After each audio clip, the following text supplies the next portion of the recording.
حضرت شاعر سعدی رحمت اللہ تعالی علیہ فرماتے میں نے دیکھا ایک شخص کے پیچھے پیچھے ہرن چل رہا تھا. وہ ذرا میرے قریب آیا تو میں نے اسے آگے کہا کہ یہ ہرن تو بندہ دیکھ کے بھاگ جاتا ہے، تیرے پیچھے کیسے چل رہا ہے؟ تو سعدی فرماتے ہیں وہ شخص کہنے لگا اس کا بچہ مر رہا تھا، میں نے بچایا ہے، میں نے اس کے بچے کو پانی پلایا ہے، گھاس کھلائی ہے، تو جب سے یہ دم ہلاتا ہلاتا میرے پیچھے ہے. حضرت سعدی فرماتے ہیں اس کے گلے میں رسی کوئی نہیں تھی، پر اگر اس کے گلے میں کوئی رسی تھی تو احسان کی رسی تھی، جس سے وہ بندھا ہوا پیچھے پیچھے چلا آ رہا تھا. کوئی تو ایسی رسی، یہاں تو بھائی اتنا عجیب معاملہ ہو گیا ہے. میرے پاس ایک بچہ آیا، کچھ لوگوں کا درد انسان کو درد مند کر دیتا ہے. MBA اس بچے کی تعلیم، بڑا قابل نوجوان، اور لب و لہجے میں بڑی شائستگی، گفتگو میں بڑا دھیما پن، لگتا ہے کہ تعلیم نے اثر دکھایا ہے، لفظوں کے گورکھ دھندے میں نہیں رہا، اس نے کچھ سیکھا بھی ہے کتابوں سے. اس نے ایک مسئلہ پوچھا، کہنے لگا اگر کوئی والد ساری جائیداد اپنی بیوی کے نام کرا دے تو اولاد کے لیے کیا حکم ہے اس میں؟ تو میں نے کہا کہ وہ اللہ کو جواب دے گا، اولاد سختی تو نہیں کر سکتی، لیکن اس کو چاہیے نہ تھا ایسا کرتا، اس لیے کہ نبی پاک علیہ السلام نے فرمایا فاتقوا اللہ فاعدلوا اولادکم، اللہ سے ڈرو، اپنی اولاد میں انصاف کرو. تو میں نے اس کو کہا کہ یہ آپ نے کس طرح کا مسئلہ پوچھا ہے؟ کوئی شخص اپنی ساری جائیداد کسی کی بیوی کے نام کرا دے. تو میں نے کہا کہ جو اس کی بیوی ہوگی وہ آپ کی اماں بھی تو ہوگی نا. شائستہ نوجوان تھا، اچھا تھا، وہ میری بات کا غصہ کر گیا، کہنے لگا آپ سے تو امید نہیں تھی کہ آپ پوچھیں گے، آپ نے بھی پوچھ لیا. تو مجھے احساس ہوا کہ یار نہیں پوچھنا چاہیے تھا. میں نے کہا یار آپ تو بڑے ناراض ہو گئے، میں اگر آپ کو ایسی بات ہے تو معذرت کرتا ہوں. تو وہ شخص رونے لگ گیا. جب اس نے بات سنائی تو اس بیچارے کا وجود کانپ رہا تھا. کہنے لگا ابا نے پچھلی عمر میں شادی کر لی. تو میں نے کہا اس کو اللہ رسول اجازت دیتے ہیں؟ تو آپ کہنے لگا جی وہ تو بات ٹھیک ہے، پر کچھ ایسی باتیں سامنے آئی ہیں کہ جو سامنے نہیں آنی چاہیے تھی. حضرت جی میں جوان ہوں، میں 10-12 لوگوں میں اٹھتا بیٹھتا ہوں، میرے والد کی بات کھلی ہے، اور پتہ نہیں کیا معاملہ تھا، پہلے بڑا کچھ نام کرا کہ اس نے نکاح کیا ہے، پر اب میں کدھر جاؤں؟ میرا گلی میں کھڑا ہونا مشکل ہو گیا. مجھے کوئی کہتا تو کچھ بھی نہیں، لیکن جب لوگ دیکھتے ہیں نا میری طرف تو مجھے احساس ہوتا ہے کہ ان کی نظروں میں سوال ہیں. مجھے لگتا ہے کہ ان کی ذہنوں میں بہت ساری باتیں چھپی ہوئی ہیں. کچھ نکاح ہوتا تو بات اور تھی، کچھ ایسی باتیں سامنے آئی ہیں جو آنی. میں نے اسے معذرت بھی کی، اسے تسلی بھی دی، اور جو میرے سے ممکن ہو سکتا تھا میں نے اس کو کہا. لیکن اس نوجوان کے جانے کے بعد اس کے رستوں کو بھی میں دیکھتا رہا تو میں سوچنے لگ گیا یار دنیا میں ہمارا راز کھل جائے تو اتنا مشکل ہو جاتا ہے، تو جب قیامت میں راز کھلے گا. دنیا میں دیکھیں نا ہمارے ہاں لوگ اگر برا جانتے بھی ہیں تو وہ الا ماشاء اللہ معاذ اللہ غیبت کرتے، سامنے آ کے بات. یہی مزاج ہے نا معاشرے کا کہ لوگ بہت بڑا ظلم کرتے ہیں، اپنی جان پر غیبت کرتے ہیں، سامنے آ کے بات تو قیامت میں تو ہر چیز سامنے ہوگی، ہر چیز سامنے آ جائے، کھل کے بات سامنے آئے. کس نے کیا کیا اپنے عہدے کے ساتھ، جس جگہ وہ بیٹھا تھا اس منصب کے ساتھ اس نے کتنی وفا کی یہ بھی پتہ چلے گا، کتنا دھوکہ دیا یہ بھی خبر ہوگی. بہت سارے لوگ جعلی ڈگریاں لے کے نہیں بیٹھے ہوئے، لے لیا نا عہدہ، ان کی تنخواہ جائز ہے ان کے لیے. بولے تو یہ راز کھلے گا کہ نہیں کھلے گا قیامت میں؟ حد ہو گئی اس ملک کے اندر کہ یہ 1 درجن بندے کی بات نہیں، یہ 1.5 درجن بندہ نہیں. یہ تو کیا بتائیں اور ہم دنیا میں اپنا کون سا منہ لوگوں کے سامنے کریں کہ یہ ایک لائن ہے لمبی، ڈگری جعلی، کاغذ کے ٹکڑا لیا تو وہ بھی جعلی۔ میرے عزیز یاد رکھیں اور ضرور اس پر غور کریں، یہ چیزیں جب قیامت میں کھلیں گی تو مسائل پیدا کریں، اور اللہ کہتا ہے میں کھولوں گا۔ میں یہ تمہاری چیزیں، جو ٹیچر، جو ڈاکٹر، جو کلرک، جو بیوروکریٹ 2 سال کی چھٹی لے کے سیر کرنے چلا جاتا ہے اور وہاں لکھ کے دے جاتا ہے کہ میں مجھے بخار چڑھا ہوا ہے، میں تو بڑا سخت بیمار ہو گیا ہوں، تو میرے اندر کا سارا نظام گڑبڑ ہو گیا، دوائی لینی ہے، ٹھیک ہے چھٹی مل گئی، قانون میں کمزوریوں کا فائدہ اٹھایا، تو جب قیامت میں راز کھلے گا کہ یہ تو سیر کرنے گیا تھا، موج کرنے گیا تھا۔ یہاں تو لوگ نوکری لے کے خوشحال ہو جاتے ہیں، کہتے ہیں جی اللہ کا بڑا فضل ہے، میں 2 گھنٹے جاتا ہوں۔ میں نے کہا فضل نہیں، یہ آزمائش ہے، یہ شرم والی بات ہے جو دلیری سے تو کہہ رہا ہے، یہ شرم حیا والی بات۔ تو 8 گھنٹے کی، میں نے پہلے بھی بتایا تھا، محدث اعظم پاکستان حضرت مولانا سردار احمد صاحب رحمۃ اللہ تعالی علیہ ایک استاد کو رکھنے لگے ادارے میں پڑھانے کے لیے۔ استاد کے ساتھ وظیفہ طے ہوا، سمجھ لے کہ 10,000 روپیہ تجھے ماہانہ دیں گے، صبح 8 بجے سے لے کر 1 بجے تک تو نے پڑھانا ہے۔ استاد نے سائن کر دیے پڑھاؤں گا، تو آپ فرمانے لگے استاد جی آپ روٹی نہیں کھائیں گے اس دوران؟ پیشاب نہیں آئے گا آپ کو؟ پانی نہیں پیئیں گے؟ تو حضور پینا ہے، تو فرمانے لگے لکھا کیوں نہیں؟ آپ نے مسلسل 1 بجے تک بیٹھنے کا لکھ دیا ہے، تو بتائیں جب آپ پیشاب کرنے جائیں گے تو وہ آپ کا کام کہاں لکھا جائے گا؟ آپ نے لکھ کے دیا ہے کہ میں اتنی ڈیوٹی کروں گا، تو آپ کو سمجھنا چاہیے تھا، کہنا چاہیے تھا کہ میں روٹی بھی کھاؤں گا، پانی بھی پیوں گا، اگر پڑھاتے تھک جاؤں گا تو تکیے پہ لیٹوں گا بھی۔ کیوں آپ نے یہ معاہدہ ایسا کیا؟ تو شخص کہنے لگے حضور آپ میری رہنمائی فرمائیں، اور میں یہاں لکھو کہ میں مسلسل، تو کسی بندے کی پہنچ ہی نہیں ہے کہ وہ اتنا بیٹھ سکے۔ تو ہمارے ہاں جب یہ چیزیں قیامت میں کھلیں گی تو کیا بنے گا؟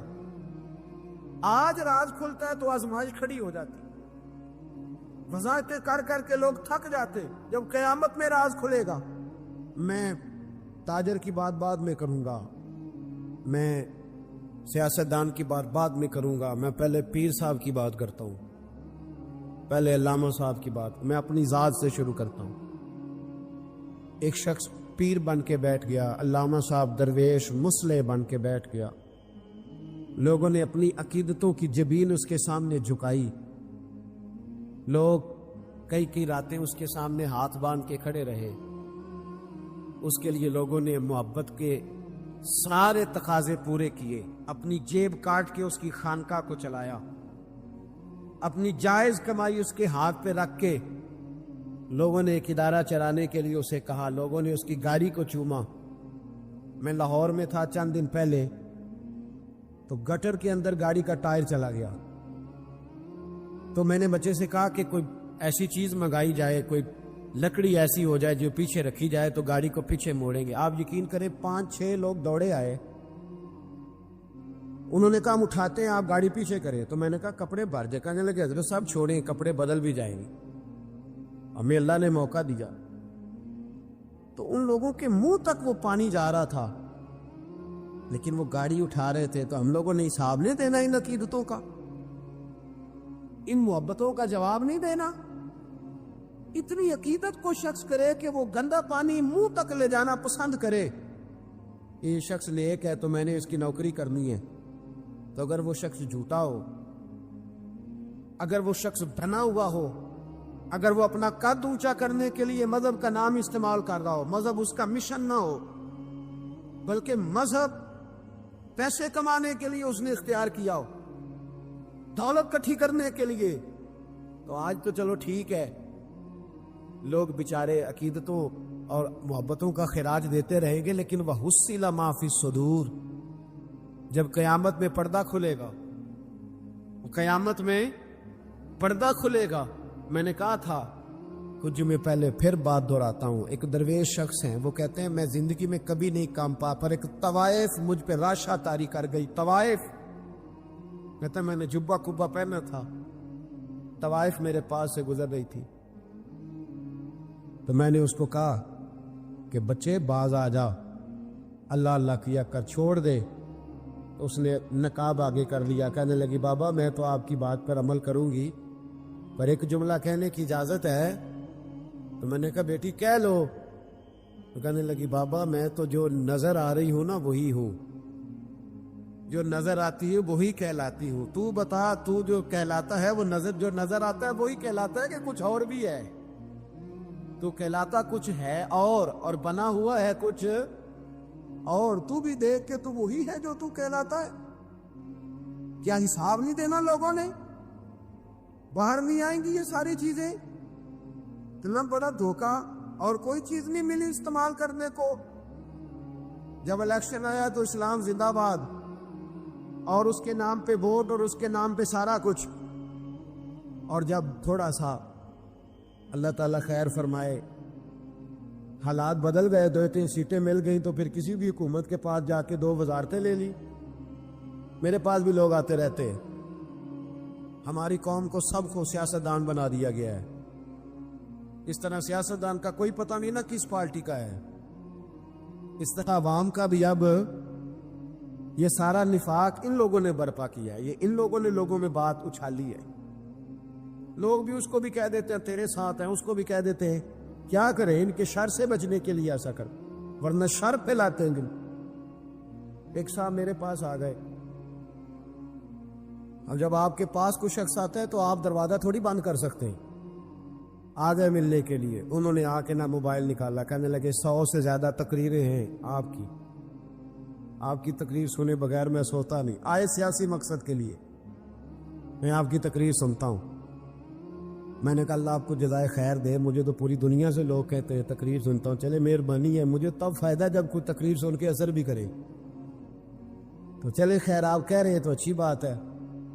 انہوں نے اس پر اور تھوڑا زور دینا شروع کیا، تو کئی دفعہ نا تکلیف ہوتی ہے کہ یار آپ کیا سمجھتے ہیں سامنے والا پاگل ہے، بیوقوف ہے، اور جو ساتھ لے کے آنے والے ہوتے ہیں وہ بھی خیال نہیں کرتے ہم کیا کہہ رہے ہیں۔ آپ پاگل سمجھ رہے ہیں سامنے والے کو کہ آپ جھوٹی تعریف کریں گے سامنے والا مان جائے گا؟ ڈرنا چاہیے اللہ تعالیٰ سے۔ یہ بڑی تکلیف، آپ وہ جو آپ نے ایک موقع پہ کہا تھا، میں نے اسے کہا، میں نے کہا صاحب آپ نے 10 دفعہ کہا ہے تو میں نے سن لیا ہے، لیکن مجھے 1% بھی خوشی نہیں کہ آپ مجھے سنتے۔ یہ کام آپ الیکشن کے بعد آ کے میرے ساتھ کرتے تو مجھے بڑی خوشی ہوتی، مجھے تسلی ہوتی کہ آپ واقعی مجھے سنتے ہیں۔ یہ کیا بات ہوئی؟ پتہ نہیں اب آپ کس کس کو جا کے یہ کہیں گے، کس کس کے ساتھ آپ یہ زاویہ نگاہ لگائیں گے، جو تجھے دیکھ کے پھر کسی اور کو بھی دیکھے، جو تجھے دیکھ کے پھر کسی اور کو بھی دیکھے۔ تماشائی ہے وہ، طالب دیدار نہیں۔ تو میں نے کہا آپ تماشائی بن کے نہ آئے، مہربانی فرمائیں، جائیں کہیں اور جا کے۔ کیا سمجھا لوگوں نے؟ جس طرح کا موڈ آئے گا، جس کے ساتھ آپ جائیں گے۔ اب تو اتنا ماحول عجیب ہو گیا، پہلے کو کسی بزرگ سے ملتا تھا نا، کسی کو نیک سمجھ کے تو کہتا تھا حضرت میرے لیے دعا کرنا، اب کو ملتا تو کہتا حضرت یہ اڑا ویکھیا جی تہاڈی سیلفی لینی ہے۔ یہ کون سا دین؟ آپ مذہب کے نام پہ بھی وہی ملما سازی، وہی بناوٹ۔ تو جب راز کھلے گا، حصل ما فی الصدور، جب سینوں کی چیزیں باہر آئیں، میں کہتا ہوں آج راز کھل جائے، مشکل ہو جاتا ہے۔ لوگ وضاحتیں دیتے پھرتے، جب قیامت میں راز کھلیں گے۔ نیک نظر نہ آئے، نیک بننے کی کوشش کریں، نیک مشہور ہونے کے چکر میں نہ پڑے کہ لوگوں کو پتہ چل جائے میں بڑا نیک آدمی ہوں۔ نیک بننے کی کوشش کریں۔ مومن تو نیکیاں چھپاتا ہے، مومن تو اپنی نیکی کا اپنے اللہ کے ساتھ راز رکھتا ہے۔ مومن کی خواہش تو ہوتی ہے یہ میرے اور میرے رب کے درمیان رہے۔ جن کا کسی کو پتہ نہ ہو، اصل میں وہ خزانہ ہوتا ہے۔ سچ بتانا، ہمارے پاس جو پیسہ سرمایہ ہوتا ہے اس کا کسی کو پتہ ہوتا ہے؟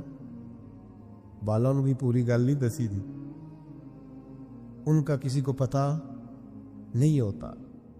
اگر نیکی کو خزانہ سمجھتے ہو تو پھر کسی کو پتہ نہیں ہونا چاہیے۔ اور اگر آپ بتاتے کون سی چیز ہے جس کی کوئی اہمیت معاذ اللہ نہ ہو، تو نیکیاں بتاتے ہو، کیا سمجھتے ہو نیکیوں کو؟ کر کے لوگوں کے سامنے اظہار کرتے ہو. کیا تم نے سمجھا ہے عبادت کو؟ دکھاتے پھرتے ہو، اظہار کرتے ہو، لوگوں کو بتا دیتے ہو میں نے یہ کام کیا ہے.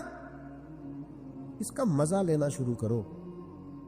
نیکی کا سرور ہوتا ہے، کیف ہوتی ہے، لذت ہوتی ہے نیکی کی. ایک ایمان کا ایک ذائقہ ہوتا ہے، وہ ذائقہ انسان کو آنا چاہیے، اس کا مزہ انسان کو پوری طرح. یعنی ایک بزرگ تھے، ایک جگہ پہ انہوں نے کھانا کھایا، چلیں کسی دانشور کا سمجھ لیں، کسی آدمی کی مثال لے لیں، کئی کھانا کھایا انہوں نے.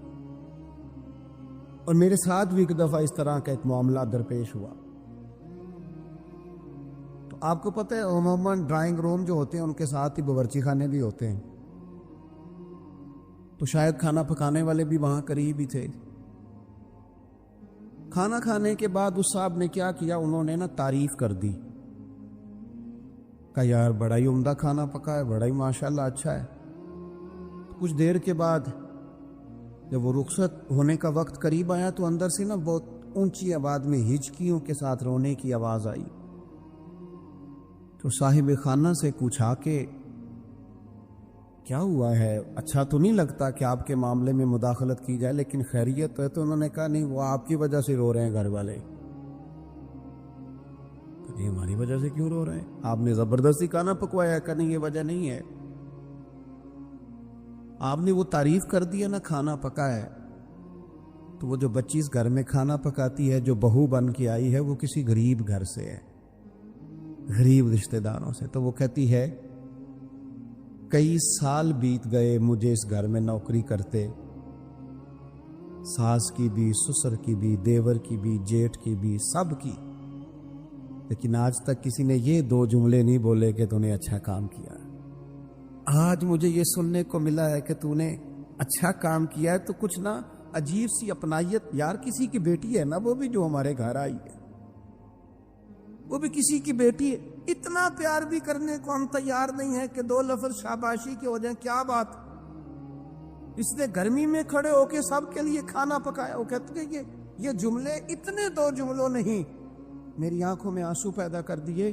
نہیں کرتے ہم پیار، نہیں دیتے ہم محبت، نہیں ہمارے لہجے سے ترشروئی دور ہوتی. ہر بندے کا کوئی نہ کوئی پروٹوکول ہے، کہیں نہ کہیں وہ بڑا ہو جاتا ہے، کہیں نہ کہیں اس کا اعزاز ہو جاتا ہے.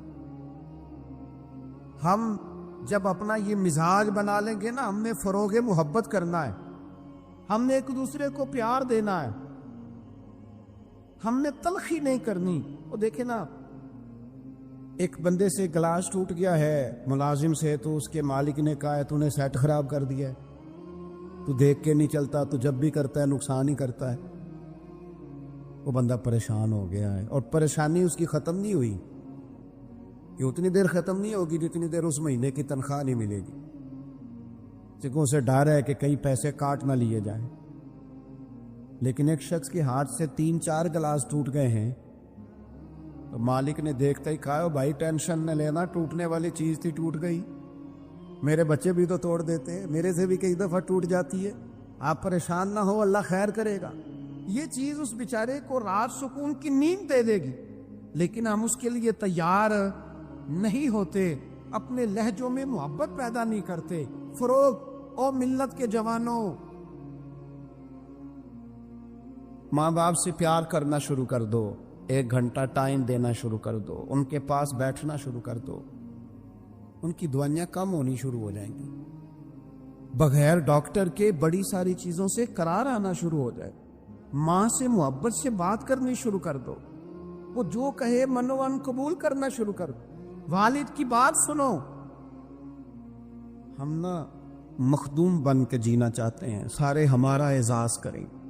خادم بن کے جینا شروع کرو، ڈیوٹی کرنی شروع کرو، ماں باپ کی، بہن بھائیوں کی، پھر بیوی بچوں کی، دوست احباب کی، رشتہ داروں کی ڈیوٹی کرنی شروع کرو. محبتوں کو فروغ دو.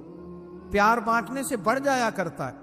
حدیث پاک سنو، دل ٹھنڈا ہوگا.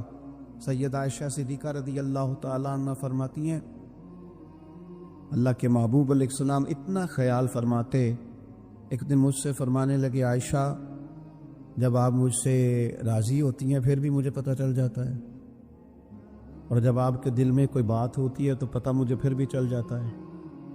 کہتی میں نے فٹافٹ عرض کی حضور مجھے میری ماں روئے، میں اور آپ سے ناراض۔ حضور نہیں آپ، میں تو کب محبوب فرمانے لگے کروں پھر بات، یا رسول اللہ کیجئے۔ تو سیدہ فرماتی ہیں محبوب فرمانے لگے عائشہ کبھی کبھی قسم اٹھاتی ہو؟ میں نے کہا یا رسول اللہ اٹھاتی ہوں۔ تو فرمایا جب راضی ہوتی ہو تو کہتی ہو مجھے محمد عربی کے رب کی قسم صلی اللہ علیہ وسلم، اور جب تمہارے دل میں کوئی بات ہوتی ہے پھر کہتی ہو مجھے حضرت ابراہیم خلیل کے رب کی قسم، پھر جناب خلیل کی نسبت سے اللہ کی قسم اٹھاتی ہو۔ جناب عائشہ کہتی ہیں لوگوں میں تمہیں بتا نہیں سکتی میرا حال کیا تھا، میری روح کی پرواز کیا تھی۔ یا رسول اللہ صلی اللہ علیہ وسلم آپ جملوں سے پتہ کر لیتے ہیں آج کل کوئی کیا سوچ رہا ہے، اس کے لفظوں سے اندازہ کر لیتے ہیں کہ اس کی قلبی کیفیت کیا ہے۔ اور پھر کہنے لگی مجھے رب محمد کی قسم یا رسول اللہ زبان سے نام ہی جاتا ہے، میرے دل میں آپ ہر وقت موجود رہتے ہیں، ہر وقت آپ موجود ہوتے۔ اور دوستو یہاں تو گھر والوں کو احتجاج کرنا پڑتا ہے پھر کوئی بات سنتا ہے، یہاں تو 100 دفعہ رو کے دکھانا پڑتا ہے پھر کوئی بات سنتا ہے، یہاں تو جناب 100 دفعہ کہنا پڑتا ہے تب کوئی بات سنتا ہے۔ خدا را محبتیں بانٹنی شروع کرو، اپنے لہجوں سے تلخیاں ہٹاؤ، یہ جو چہروں پر پکی پکی سلوٹیں ڈالنی ہیں ان کو دور کرو، یہ جو ہر وقت کے تھکے تھکے اور ہر وقت کے ناراض اور ہر وقت کی طبیعت کے اندر سختی اور ہر وقت کہنا میں بڑا کام کرتا ہوں، میں بڑی مشقت اٹھاتا ہوں، تمہیں پتہ نہیں میں کس تکلیف میں ہوں۔ اور میرے بھائی ساری دنیا ہی پریشان رہتی ہے، لیکن کچھ لوگ ایسے ہوتے ہیں جو پریشانیاں ذرا ہنس کے گزار لیتے ہیں، کچھ لوگ ایسے ہوتے ہیں جو پریشانیاں اپنے تک رکھ لیتے ہیں، دوسروں کو تکلیف نہیں دیتے۔ ہم کیا کرتے ہیں، ہم ساری ٹینشنیں دوسروں پہ ڈالنا چاہتے ہیں۔ اپنے لہجوں میں پیار پیدا کرو، اپنے لہجوں میں۔ پتہ ہے حضور نے کیا فرمایا؟ محبوب فرمانے لگے 3 کام کرو ایماندار ہونے کا ذائقہ نصیب ہوگا۔ ایک ہوتا ہے کھانا، ایک ہوتا ہے مزیدار کھانا، ایک ہوتا ہے مومن۔ ایک وہ مومن ہوتا ہے جسے مومن ہو جانے کا مزہ آئے، مزہ آ گیا بھائی مومن ہونے کا۔ کریم فرمانے لگے 3 کام کرو تمہیں مومن ہونے کا مزہ آئے گا۔ 3 کام کرو۔ یا رسول اللہ کون سے؟ فرمایا ایک تو ہر چیز سے بڑھ کے اللہ رسول سے محبت کرو، پیار کرو، رب رسول سے پیار کرو۔ یہاں حضور نے یہ نہیں فرمایا نماز پڑھو، یہ نہیں فرمایا روزہ رکھو، یہ نہیں فرمایا حج کرو، خیرات کرو، وہ کام بھی اپنی جگہ پہ بڑے ضروری ہیں، وہ بھی فرض عین ہیں، ان کے بغیر بھی 1 منٹ کے لیے گزارا نہیں۔ لیکن فرمایا اگر ان چیزوں کا مزہ لینا ہے نا، ادھر دیکھیے میری طرف، اگر ان چیزوں کا مزہ لینا ہے نا کہ نماز مزیدار ہو جائے، روزہ مزیدار ہو جائے، سخاوت مزیدار ہو جائے، حج مزیدار ہو جائے، فرمایا اگر چاہتے ہو مومن ہونے کا مزہ آئے تو ہر چیز سے بڑھ کے اللہ رسول سے محبت کرو۔ یہ بخاری مسلم دونوں میں موجود ہے۔ اور فرمایا دوسرا کام یہ کرو کہ جس سے بھی محبت کرو نا اللہ رسول کے لیے کرو، چھوڑ دو ذاتی لالچ، چھوڑ دو 1 منٹ کے لیے بھی اپنا ذاتی نہ، فقط اللہ رسول کے لیے، فقط رضا الہی کے لیے محبت کرو۔ اور تیسرا حضور فرماتے ہیں مسلمان ہونے کے بعد، کلمہ پڑھنے کے بعد کفر کی طرف جانا اتنا ناپسند کرو جتنا آدمی آگ میں جانا ناپسند کرتا ہے۔ یہ 3 کام کرو تمہیں مومن ہونے کا مزہ آئے۔ اگر کبھی پیار والا لہجہ بنا لیں، اگر کبھی تلخی چھوڑ دیں، اگر کبھی اپنے مزاج سے وہ ساری چیزیں دور کر دیں اور ہم رب رسول سے صحیح والا پیار کریں تو آپ یقین کریں پھر بندہ قرآن پاک شروع کرتا ہے تو اس کا تلاوت چھوڑنے کو دل نہیں کرتا، پھر وہ سجدے میں سر رکھتا ہے، پیار ہو گیا نا اللہ رسول سے، پھر وہ سجدے میں سر رکھتا ہے تو اٹھانے کو جی نہیں چاہتا، پھر وہ دین کی نوکری کرتا ہے تو اس کا دل کرتا ہے صبح بھی دین کی بات کروں، شام بھی دین کی بات کروں، میرا ایک ایک روح خادم بن جائے، میں نوکری کروں، جگہ جگہ جا کر رسول اللہ کے دین کی بات کروں۔ کیوں؟ پیار جو ہو گیا، محبت جو ہو گئی۔ جب آپ کے لب و لہجے میں پیار سرائیت کر جائے، آپ کو پتہ ہے پھر اس محبت کو آگے بڑھانے کا کہا گیا ہے۔ حضور نے فرمایا میرے صحابہ سے بھی محبت کرو کیونکہ میرے صحابہ ہیں، پھر ان سے بھی پیار کرو، ان کے بارے میں تمہارے دلوں کے اندر عقیدت کے جذبات ہوں۔ اور پتہ کس طرح کی عقیدت؟ شوق والی عقیدت۔ میرا اور آپ کا دور بحث کا دور ہے، اور بعض ایسے بیوقوف ہیں جو اپنی حیثیت نہیں دیکھتے اور اپنی ذاتی بحث کو اٹھا کے نبی پاک کے صحابہ اور اہل بیت تک لے جاتے ہیں۔ اور یار تیری تو حیثیت ہی نہیں ہے تو ان پر بات کر سکے، تو دیکھ تو صحیح ہے وہ لوگ ہیں جنہیں اللہ نے اپنے نبی کی غلامی کے لیے منتخب فرمایا، اللہ نے جن کا انتخاب کر کے حضور کے دور مبارک میں جنہیں رکھا، تو ان لوگوں کے بارے میں کلام کر رہا ہے۔ عقیدت، پیار صحابہ سے عقیدت، اور اس عقیدت کے اندر وارفتگی۔ حضور کے صحابہ ہجرت کر کے گئے تھے حبشہ، نجاشی بادشاہ پر کفار مکہ نے، قریش نے بڑا پریشر ڈالا کہ یہ ہمارے بھاگے ہوئے لوگ ہیں، انہیں واپس کر دو، پر وہ نجاشی نے کہا میں واپس نہیں کرتا، انہیں جگہ دی، صحابہ کو آزادی سے عبادت کرنے کا موقع دیا۔ ایک دفعہ نا حبشہ سے کچھ مہمان آ گئے جہاں صحابہ جا کے رہے تھے، تو جب وہ لوگ آئے نا یہاں مسجد مدینہ منورہ میں، اللہ کے محبوب علیہ السلام نے ترکی خیمہ لگوایا، حضور ان کے لیے نئے نئے کھانے پکواتے، ان کے لیے محبوب کے کوئی انوکھا رنگ اور پیار کا کوئی نرالا انداز۔ تو صحابہ نے عرض کی یا رسول اللہ صلی اللہ تعالی علیہ وسلم، مہمان پہلے بھی آتے جاتے، لیکن ان کے ساتھ آپ کا رویہ منفرد کیوں ہے؟ تو حضور فرمانے لگے جب میرے صحابہ وہاں گئے تھے تو انہوں نے پیار کیا تھا، تو جو میرے صحابہ سے محبت کرے ان سے محبت نہ کروں؟ اللہ کرے آپ کو سمجھ آئے، جو جناب ابو بکر سے محبت کرے اس سے حضور محبت فرماتے ہیں، جو حضرت عمر سے محبت کرے ان سے حضور محبت فرماتے ہیں، جو سیدنا عثمان غنی کا حیا کرے ان سے محبوب محبت فرماتے ہیں۔ اور مولا مرتضیٰ کے بارے میں تو فرمائے اس کی محبت ہی تو ایمان ہے۔ اگر کسی کے پاس کوئی دنیاوی ڈگری ہے، دنیاوی، میں بڑے ادب سے عرض کروں گا، میں بڑے زمانے سے کچھ نہیں تو مجھے 20 سال ہو گئے ڈاکٹروں کا چکر لگاتے، والد صاحب بیمار تھے، والدہ بیمار تھی، خود جانا پڑا، کبھی بچوں کو لے کے جانا پڑا۔ میں نے لہجوں میں بعض جگہ پہ غرور دیکھا، لہجوں میں، یعنی ڈاکٹر کے دو میٹھے بول نہ بندے کی طبیعت ٹھیک کر دیتے، لیکن وہ اس کے لہجے میں، اب چونکہ وہ ڈاکٹر ہے، اور جناب مجھے تکلیف ہے، میں ذرا جلدی چیک کرانا، سب کو تکلیف ہی ہوتی ہے، سارے تکلیف سے ہی آتے ہیں، باہر بیٹھو دیکھ لیتے